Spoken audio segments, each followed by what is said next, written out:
A pretty crazy story out there for all of you guys here at Esports Talk, but also a great story with some great news that has happened shortly thereafter, taking to Twitter, a huge post out there, and a relevant story to something we talked about before. If you guys forgot about this one, a widely spread story involving a female pro from the Valorant scene, that being INS member Tay. If you guys don't correctly remember that, I have a full video, but a quick TLDR, it was actually her very, very young daughter showing up on screen on her Twitch stream, and unfortunately, she was handed an indefinite ban. Now later, we actually found out her daughter was actually, well, she wasn't clothed. And I understand where Twitch is coming from in these kind of circumstances when you have underage children who are potentially not clothed properly on stream, let alone the fact them just being children on stream. It does open up a lot of liability issues on Twitch's behalf. Evidently though, after looking over the evidence, it was Tay's ban that was reversed just days later, and it was great news because clearly she had no malintent in, of course, her daughter popping up on screen while she went to go grab something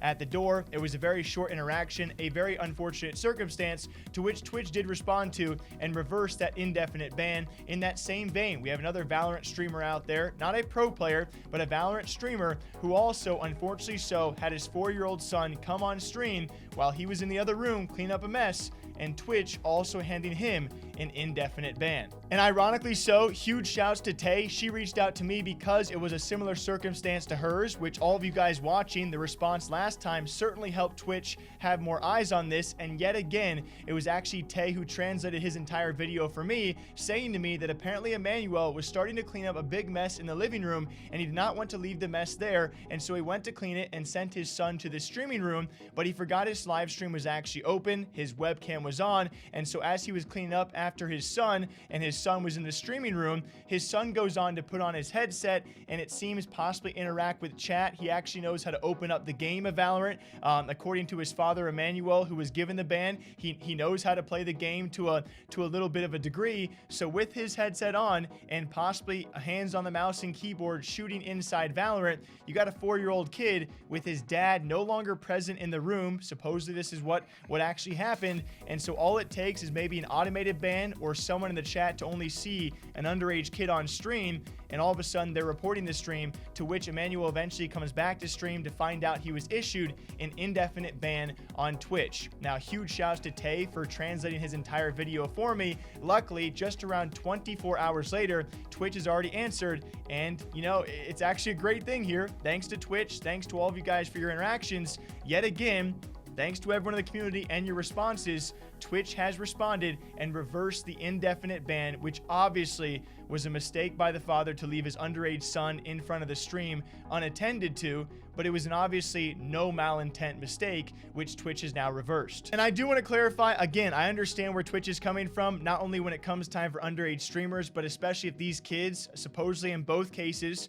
with INS Tay and her daughter, as well as with Emmanuel's son, they apparently both were not wearing shirts on stream. So not only do you have an underage kid, but now you have a kid that is technically nude on your stream as well. That's a lot of open issues that could be on Twitch's behalf. So I do understand where they are coming from. I am glad, though, when presented context of the situation, they can reverse both these bans, especially for someone like Emmanuel, who is a much smaller streamer and not a female Valorant pro like Tay. It's amazing to see, thanks to your guys' response, Twitch actually did respond and reverse his ban as well. Now, it does make everyone all very curious about the whole underage thing. You know, what if they were properly clothed and they're still giving out bans? Meanwhile, you have some very young streamers on the Twitch platform that are still kids themselves who are allowed to stream. It does open up a lot of questions out there, but to focus on these main issues when it comes time for female Valorant pro Tay and her daughter, as well as a Valorant streamer in Emmanuel and his son, both of the decisions Twitch has made, I'm very proud they did make them and reverse the indefinite bans, especially because both streamers rely on their Twitch platforms for some income, and it's very important to them. So what do you guys think? Until next time, thank you all for watching. Thank you all for checking the tweets out and showing your support there and getting more eyes on these stories. Without you guys, I don't know what would have been done. So until next time, take a drink for me, all right? Hydrate. I'll see you back here sometime soon. Take care.